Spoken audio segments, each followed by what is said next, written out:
everybody. I am so excited to be here with you today. One of my favorite things to do is interview fabulous women that are making positive changes in the world and doing what they love.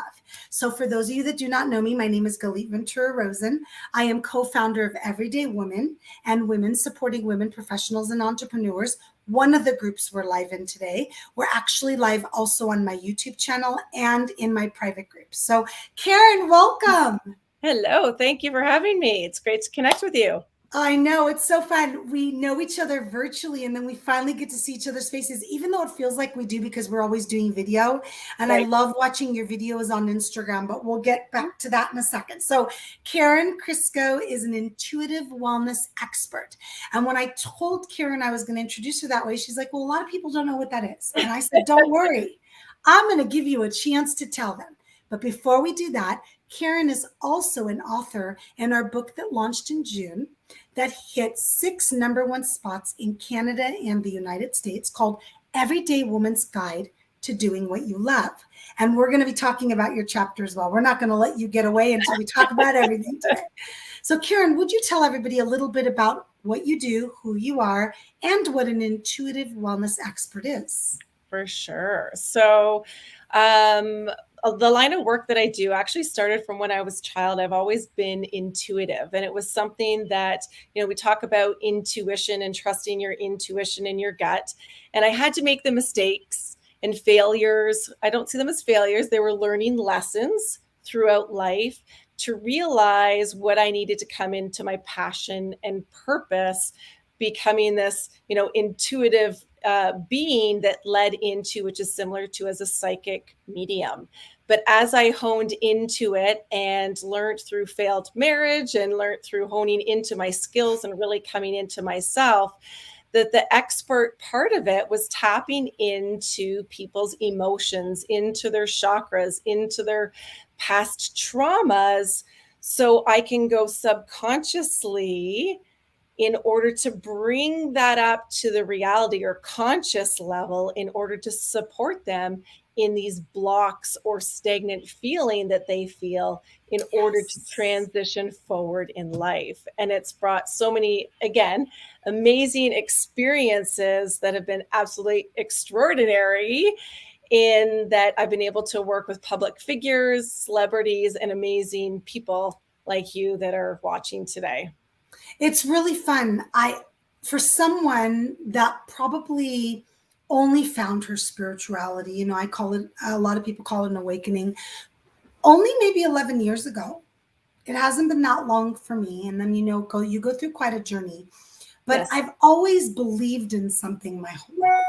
So one of the things that happens sometimes is people hear someone like you or hear us talking about intuition and they roll their eyes and whatever. So what I love to do is bring it also down to a place where people that might not believe in intuition can go, wait, that's the same thing, right, Karen?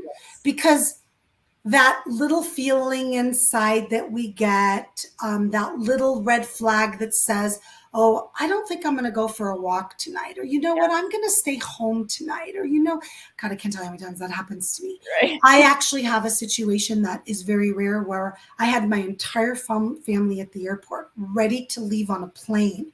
Never in my life have I done this, Karen. And the flight was like 2 hours delayed and it kept getting delayed and nothing bad happened. God forbid, nothing bad happened. But I was like, I looked at my boyfriend, I looked at my kids. Do you guys want to go home? Wow, and just gave me chills. Yeah, and I can't tell you why. And you know how sometimes we can't know why and we will never know why. 100%. But I had never done that. And you know how much I fly. And it was no big deal. We were just going to San Diego to SeaWorld, big deal.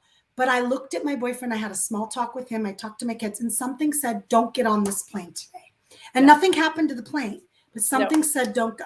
And I never listened. And my kids and my boyfriend said, no problem, Mom, let's go home. And we canceled the weekend and we went another weekend.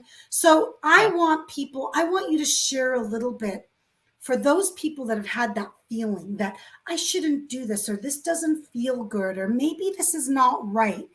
How can we have them understand that that's really the same thing?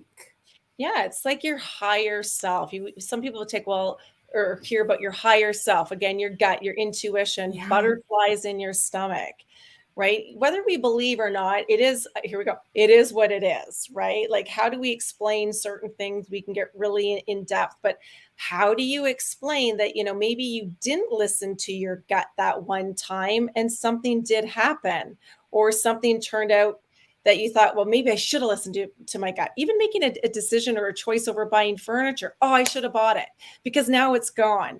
That's still your higher self, your intuition telling you yes or no. And it can be as simple as that. It's just a yes or no. No, we shouldn't go on this plane today.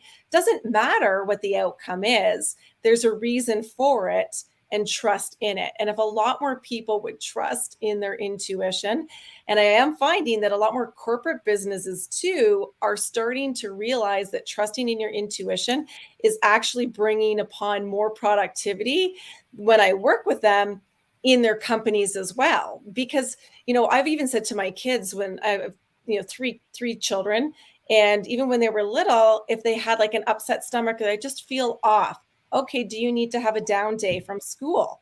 And, call me a bad mom, but to me, it's like, no, you're listening to your body. What is your body telling you? Yes. I love that. Overwhelmed, you're exhausted. I love That's that. what you are. Then, we still have days like that right now that we're kind of transitioning back into school, right? Opening up a little bit in Canada. Do you need a down day, a mental down day? Okay, no problem whatsoever. I just need to lay here. I always did the Right. same thing with my kids too, Karen, but that's because you probably have children like me where they never asked to miss school. So when No. they did, I was like, yeah, let's Yep. do it. Yeah. I love that example because it's such a simplified example that so many people can relate to. So let's hit something that happens a lot with this intuition. For sure. There is a fine line sometimes between that icky feeling inside and fear. Yes. Now, I'm not talking about intuition telling you not to do something. I'm talking about this is uncomfortable. Simplest example, right? Public speaking is a huge one for people. Yeah. I'm scared to speak in public. I don't want to get on stage. I'm going to cancel. I'm going to stay home. My stomach hurts. I don't feel good. So I've heard of people losing their voice. Yes, Have you heard that? I lose my voice at times when it's like high stress or something like a purchase of a house, right? I lose my voice. Or if there's But I've heard people lose their voice because they were terrified to go on stage and speak. Yeah. And then that physical thing made it so they couldn't. Yes, but that also has to do with your throat chakra. Throat chakra is about your communication, expansive and opening up and being yourself. So what does it do? That energy, the little energy vortex just goes, it closes off. And it's just like, now I can't talk. Yes. Right? Oh, yes. I've had that my whole life. And we'll talk about that off camera about my voice another time, because today's not about me. But I want you to share with everybody, how can they differentiate between the two? So for example, I had no fear getting on that plane. I had already flown since I hadn't flown in about a year and a half before that, but it wasn't a fear-based thing. It was something else that was going on. I knew I didn't have a fear. So how do we show people or teach people that are watching and listening how to differentiate between that and that? Well, the way we can look at it, and I do explain even a little bit in the chapter that they'll have to read to get more insight on it. Yes. But sometimes we have fear and we have vulnerability. And sometimes the fear pushes that vulnerability, right? So something that a speaking engagement, I'm feeling more vulnerable than something bad is going to happen, or I'm not sure. Yes. So you take that fear and the vulnerability, and fear always pushes vulnerability. I mean, even myself doing videos or getting out there, like you said, speaking, I mean, that's another thing that I have to push through, that vulnerability of opening up. Versus I always use the number 3 first. So something like if it comes up 3 times, and for you, it's like you spoke to your boyfriend, you spoke to yourself, and you spoke to your children. There's your 3 items of let's not do it. Or you question it. Do you hear it come up again? Do you walk by the TV, or do you hear something on the radio that is a trigger for that, questionable thing that you were going to do or that was going on in your gut? To me, 3 is a big number when you're recognizing that intuition. It's like the universe, your higher self, your intuition is going 1, 2, 3, let's go. 3 strikes, you're out. Let's go. Let's just take off. Mm. Let's go back home. And if you look in your situation, again, it's the three: boyfriend, kids, and yourself, right? It came up 3 times. It was brought forth. Even in ourselves, right? We can ask ourselves, is it coming up? Am I still feeling, you can ask yourself 3 different questions as well. Is this true? Do I know what, do I know what's going to be the outcome? And should I trust my gut? Use the number 3 as kind of that trigger um, tool to support yourself in making those decisions. And it could be any situation is going to have different questions around what is going on. Listen to what comes to you. Listen to Ask what the comes to you. questions, listen to what's coming to you.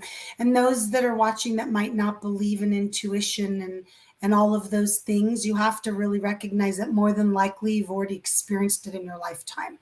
And Right? you might just be using a different word, like it didn't feel right, or I felt saw a red flag, or yeah, something's not right about this. It's the Yeah. same thing. So don't think that, oh, wait, some people get all foo-fooey on me.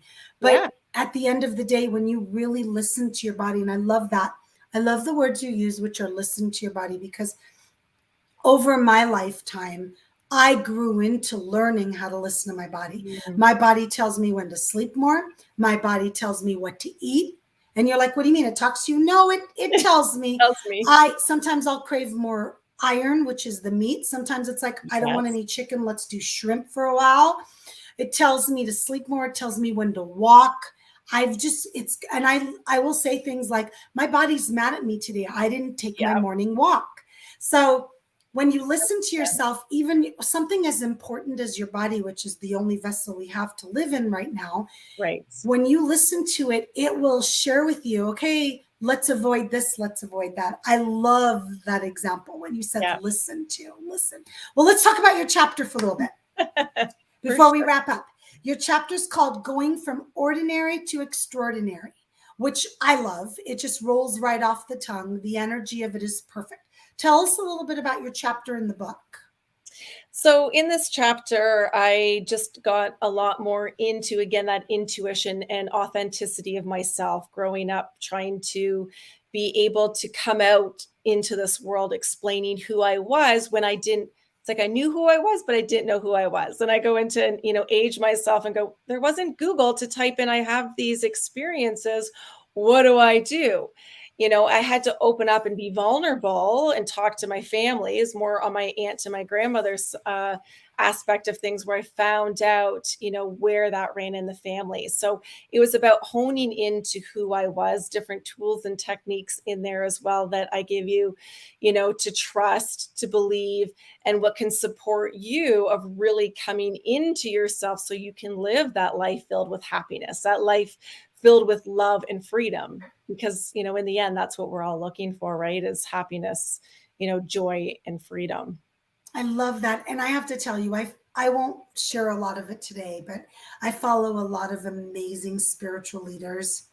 And one of my favorite things that I read, because I believe to be your true genuine self, you've got to do it every single day. It's not like some of us wake up every morning and we're just, you have to wake up and you've got to do your affirmations. You've got to do whatever you believe in, if it's meditation, if it's whatever it might be.